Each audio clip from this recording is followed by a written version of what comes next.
नमस्कार आप सभी को। तो आज की ये शॉर्ट वीडियो रहने वाली है आपका जो मेडिकल होने वाला है डॉक्यूमेंट वेरिफिकेशन के बाद उसके बारे में। तो जब डॉक्यूमेंट वेरिफिकेशन के बाद आपको अपॉइंटमेंट लेटर मिलेगा, उसके साथ आपको मेडिकल का परफॉर्मा भी मिलेगा और ये मेडिकल जर्नली आपको प्रिस्क्राइब्ड होगा कौन से हॉस्पिटल में कराना है। यहाँ पे सारे हॉस्पिटल्स बड़े हॉस्पिटल्स हैं, तो ये माना जा सकता है कि ये सारे हॉस्पिटल्स अपने पर्टिकुलर रिस्पेक्टिव यूनिट्स में ही आपका मेडिकल परफॉर्म करवाएंगे। तो आपको वहाँ जाके जो है अपना मेडिकल करवाना होगा और मेडिकल के आधार पे ही जो है आपको फर्दर सब्जेक्ट है आपका जॉब वेरिफिकेशन जो है मेडिकल के आधार पर जनरली आपको निकाला तो नहीं जाता है, लेकिन जो है आपके टेस्ट कुछ टेस्ट किए जाते हैं जो परफेक्ट आने चाहिए। यहाँ पे देखिए आपके मेडिकल परफॉर्मा में ये सारी चीज़ें इंक्लूड होंगी। कुछ इंस्टीट्यूट जो हैं कोई पर्टिकुलर स्पेसिफिक टेस्ट नहीं कराते हैं, कुछ कराते हैं। तो यहाँ जो है skin, eye, ENT, gynaecology, surgery, psychiatry, dental, cardiology, ये सारी चीज़ें जो है मेंशन्ड होती है। एंडोक्राइनोलॉजी के टेस्ट जनरली नहीं होते हैं, ठीक है, क्योंकि इतनी जल्दी जो है आपको नहीं देख सकते क्या है। अगर एंडोक्राइनोलॉजी में किसी को कराना है, अभी मैं बता दूंगी क्या कराएंगे। फिर जनरल मेडिसिन होता है।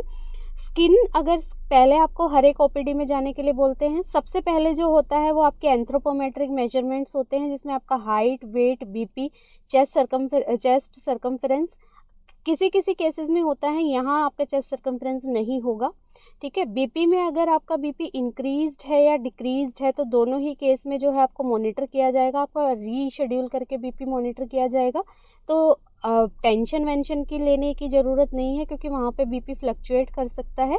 बीपी जो है आपका नॉर्मल रेंज में होना चाहिए। काम डाउन होके जाइए, क्योंकि मेडिकल आप कह सकते हैं जस्ट अ फॉर्मेलिटी बोल सकते हैं आप इसको, लेकिन इसमें भी आपको गड़बड़ नहीं लेके आनी है। तो यहाँ स्किन, अगर आप स्किन में जाएंगे तो आपका जो है स्किन का जर्नल असेसमेंट होता है। जनरली अगर स्किन का करा रहे हैं तो देख के बताते हैं कि कोई आपको विजिबल स्किन डिजीज़ तो नहीं है।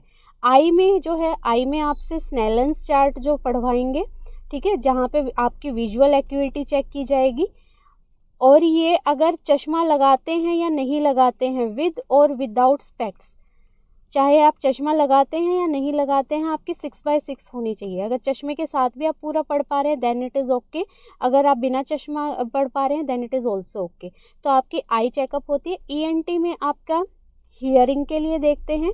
और हाँ, आई में आपका जो है एक इशारा चार्ट भी होता है, जिसको हम कलर ब्लाइंडनेस के लिए देखते हैं ना, वो भी कराते हैं, क्योंकि कलर ब्लाइंडनेस ज़रूरी होती है इनको असेस करना कि कोई सर्जरी वर्जरी में है कि कोई कलर का मिस इंटरप्रिटेशन ना हो जाए। तो ये सारी चीज़ें रहती हैं। गायनेकोलॉजी में आपसे जनरली अगर फीमेल है तो प्रेगनेंसी वगैरह की हिस्ट्री पूछी जाती है और यूपीटी एक करा के देख लिया जाता है कि प्रेगनेंसी तो नहीं है।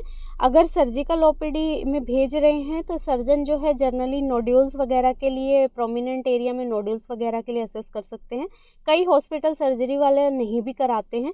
अगर करा रहे हैं तो ये मेजर इनका ऐसा कुछ नहीं रहता, ये मोटी हिस्ट्री लेके आपको भेज देंगे। साइकेट्रिक में जो है आपका एक मिनी मेंटल स्टेटस एग्जामिनेशन हो सकता है, लेकिन कई हॉस्पिटल्स में ये भी नहीं होता है, ठीक है। ये बहुत ही कम किसी एम्स में हो सकता है ये कराएं, लेकिन सब में ये नहीं कराया जाएगा। डेंटल में आपकी कोई डेंटल केरीज तो नहीं है, कोई टूथ एक्सट्रैक्शन तो नहीं हुआ है, सिंपल हिस्ट्री आपसे लेके जो है वो पूछी जाती है। कार्डियोलॉजी में जाएंगे आप, ईसीजी आपका चेक किया जाता है। और जनरल मेडिसिन में आपसे कोई भी पुरानी बीमारी की हिस्ट्री, फैमिली हिस्ट्री इस तरीके से पूछी जाएगी। तो यहाँ जो इन्वेस्टिगेशंस होने वाली हैं ये एक्सरे होगा। एक्सरे में चेस्ट एक्सरे रहने वाला है, जिसमें पीए व्यू, ठीक है, ये व्यू रहेगा। और इसमें जनरली देखा जाएगा कि कोई ट्यूबरकुलोसिस वगैरह तो नहीं आ रहा है, मेनली उसी चीज़ को रूल आउट करने के लिए होता है। ईसीजी करवाया जाएगा। ईसीजी में काम डाउन रही है, ठीक है। ईसीजी आपका कार्डियोलॉजिस्ट देखेंगे कि कोई कार्डिक चेंजेस तो नहीं है। यूरिन मॉनिटर किया जाएगा फॉर प्रेजेंस ऑफ प्रोटीन, कि कोई किडनी डिजीज़ तो नहीं है, वो देखने के लिए। और प्लस यूपीटी अगर फीमेल है तो उस केस में ये यूपीटी भी किया जा सकता है यहाँ पे।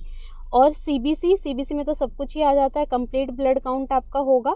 ब्लड यूरिया जनरली कराते हैं, कई हॉस्पिटल्स में नहीं भी कराते हैं, ये किडनी डिजीज़ रूल आउट करने के लिए कि ब्लड यूरिया नाइट्रोजन जो है वो नॉर्मल रेंज में आ रहा है या नहीं है। देन ब्लड शुगर होता है आपका फास्टिंग और पोस्ट प्रेंडियल। और यहाँ पे जो है आपको दोनों सैंपल्स देने होंगे to know the history of diabetes. ऐसा नहीं है कि आपको डायबिटीज़ होगा तो आपको जॉब से निकाल दिया जाएगा, ये जस्ट एक रूल आउट करने के लिए है कि आपके बेसिक इन्वेस्टिगेशंस जो हैं वो हो जाने चाहिए। तो ये सारी चीज़ें आपकी मेडिकल टेस्ट में होंगी। तो ये जो परफॉर्मा जो आपको मिलेगा उसमें हॉस्पिटल मेंशन होगा और इसी के अकॉर्डिंग आपको प्रोसीड करना है। तो आप मेडिकल वाले दिन बिल्कुल काम क्वाइट रहिए और जैसे जैसे आपको इंस्ट्रक्शन दी गई होंगी ब्लड टेस्ट के लिए खाली पेट आना है, जैसे पर्टिकुलर इंस्टीट्यूट के द्वारा आप वैसे ही वहाँ पे प्रोसीड करेंगे। तो ये मेडिकल के बारे में था और शुभकामनाएं आपको आगे आने वाली जर्नी के लिए। और अगर आपको जो है चैनल से जुड़ना है, चैनल पसंद आ रहा है तो लाइक कमेंट ज़रूर कीजिए और अगर सब्सक्राइब नहीं किया है तो सब्सक्राइब कीजिए और जिनका सिलेक्शन हो गया है वो दूसरे बच्चों में चैनल प्लीज़ शेयर कीजिए, चैनल को स्प्रेड कीजिए, हमारी जो है इस छोटी सी फैमिली को बढ़ाने में हेल्प कीजिए। Thank you.